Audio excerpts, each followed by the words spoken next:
Hey bookaholics, and welcome back to another video. Today I am bringing you a bookshelf tour.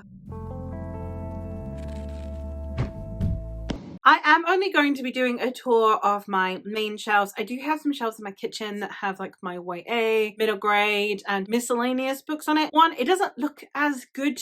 Like I haven't figured out how to make it look good yet, and I'm not happy with where it's at, but also they're not books that are within my genre. So they have my kids books on them, and then books that I read when I was younger, and then like I said, YA, and then the other ones are in genres that I don't really read as much. I am not going to be showing those, but I am going to be showing my main fantasy shelves and then my TBR shelf. I'm very excited for this because it's really nice for me to be able to then like look back and compare and see how my shelves change over the years. So basically what I'm saying is this video is not for you, it's for me. But if you're here, thank you so much for watching. I'm not going to be pulling out individual books or anything. Any of the series that I have reviews for are in my series reviews playlist, which I'll leave linked down below. Any of the books that are on my TBR will be in my TBR jars video, which I'll also leave linked down below. I will timestamp this video like I normally do. I'll timestamp it between my TBR shelf, my main shelf, and my self-pub shelf, and like just all the books are on a slightly different shelf, but that is it.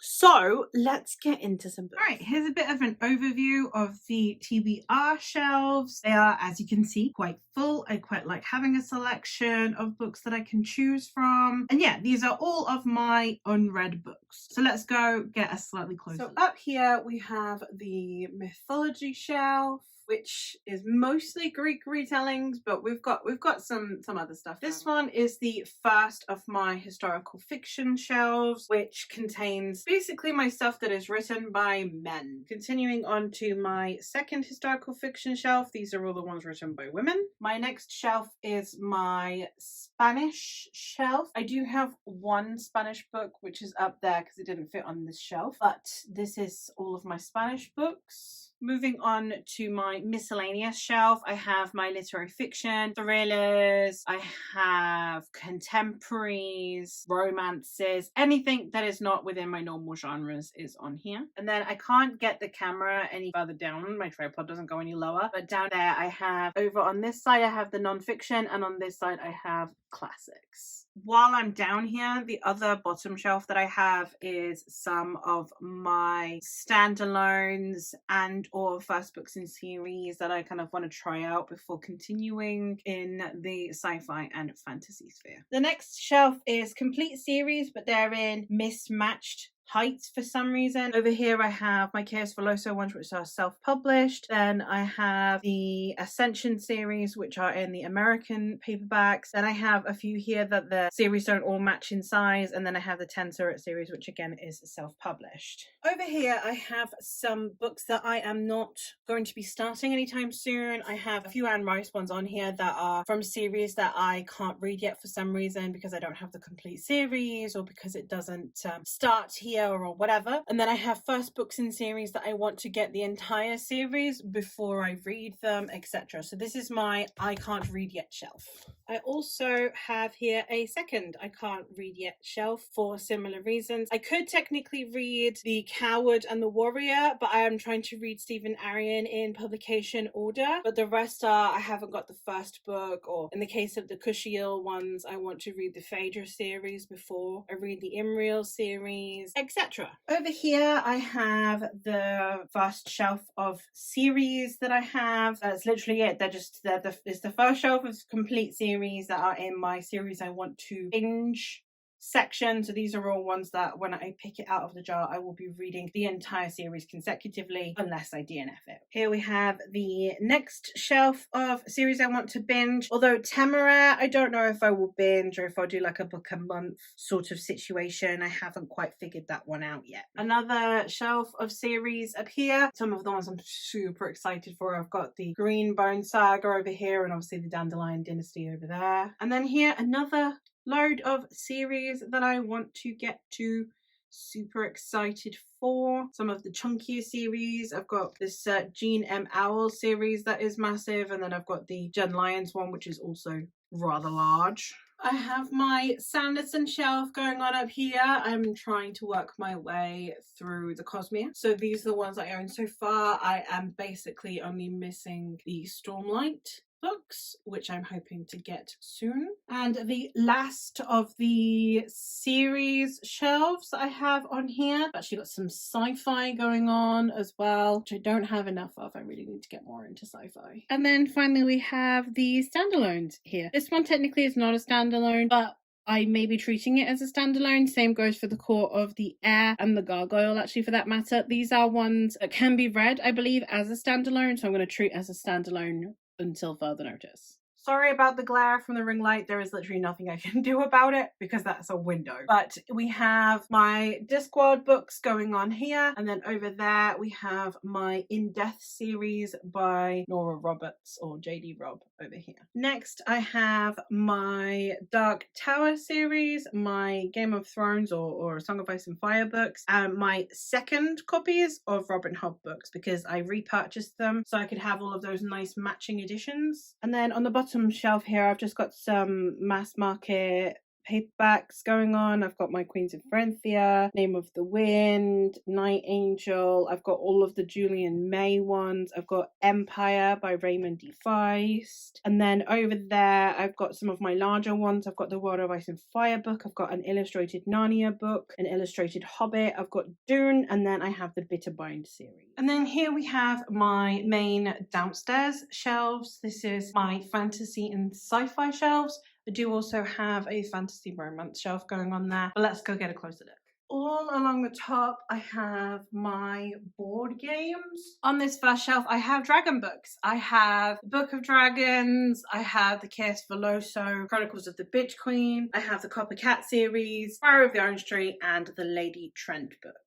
The next shelf is, of course, my favorite, and that is the Robin Hobb shelf. I have all of the Realm of the Eldlings books on here, as well as the Inheritance. I do have the Wolful Princess as well, but it's elsewhere. You will see in a moment. The next shelf is historical fantasy. I have the David Baird series, the Winter Night series, Gods of Jade and Shadow, and then the Hanged God series. Next up, we have the hardback shelf. Here I have an extra set of copies of the Fitz and the Fool trilogy because I was getting them when they were still coming out in hardback because I really wanted them. And as I said, Wolful Princess and Purple Prince. I also have How the King of Elfheim Learned to Hate Stories because I wanted it because I wanted an illustrated version. And then I have the Memorias de Idun series by Laura Gallego Garcia, and Fairies, Elves and Goblins, The Old Stories by Rosalind Curvin. Next, I have one of my just random fantasy shelves. I have the Poppy War, I have the Poison Wars, I have the Empire of Dust, and I have the Godblind series. They're all relatively dark apart from the Poison Wars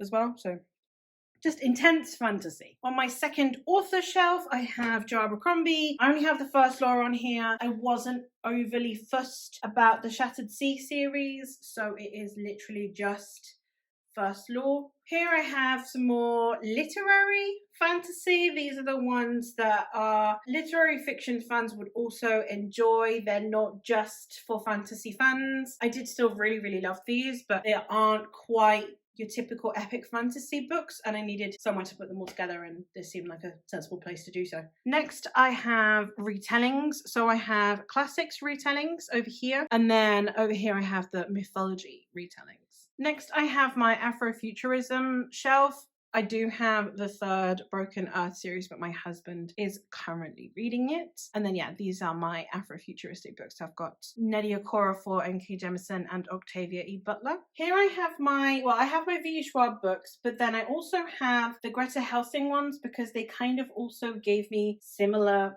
vibes. They had similar vibes, so they're all on the same shelf. Next, I have my sci-fi shelf. This is literally so many different kinds of sci-fi as well. I've got like cozy, wholesome sci-fi. I've got space operas. I've got almost horror-like sci-fi going on with Myra Grant. I've got another space opera type ones going on over here with the Yoon Ha Lee ones, and then I've got sci-fi romance going on here. Here I basically just have traditional old-timey type fantasy. We have the literally more traditional ones of the Princess Bride and then the Riverside series. And then in the middle there I also have John Gwynne, who's been writing more modern fantasy, and you can tell it has a modern flair, but it's definitely one of those that has a really wonderful homage to classic fantasy. So I think it deserved to go there with the rest of the classic fantasy because of its vibes. Over here we have fantasy romance, which is exactly what it says on the tin, fantasy romance. I don't have any of Sarah J Maas's YA here on these shelves, only her adult stuff. I am conflicted about what to do with The Court of Thorns and Roses, the fantasy romance shelf. Here we have disappointing fantasy. There are ones that I didn't necessarily hate, but for example with the Queen of Tearling, I liked the first 2 books, didn't like the last one. Son of the Morning series was good but not amazing. I didn't like the ending of The Witcher. Legacy of Honor, I think I just need to read the other books in that series before I really appreciate that one. So they're ones I want to keep because I didn't hate them, but also I had trouble with. And the last one on these shelves is my classic sci-fi. I've got 2 of the SF Masterworks books. I've got the Hitchhiker's Guide to the Galaxy series, and then I've got 1Q84. For now, that's where I'm at with my sci-fi. With this shelf, apologies for the shaky cam. There is no way I can get to this with my tripod. But here I have some self-pub and some trade paperbacks. I've got the Buckley series up there, which is one of my absolute favorites. More people need to read it. Here I've got some more, again, trade paperbacks and some self-pub. I've got Chaos Veloso on there. Everyone go read Chaos Veloso. Woman of the Sword is another favourite of mine. And finally, I have some more self-pub. I've got the Iron Crown on there. Again, everyone should go read. And then some of the American paperbacks that are taller. So I've got Heartstone in that style. And that, my friends, is my entire bookshelf tour. So that's my bookshelf tour for my main bookshelves. Let me know if you've read any of these books and your thoughts on them. Obviously from the TBR, which ones you're excited to hear me talk about, etc. But yeah, that is all from me for today. So thank you ever so much for watching, and I'll hopefully catch you in another one soon. Bye!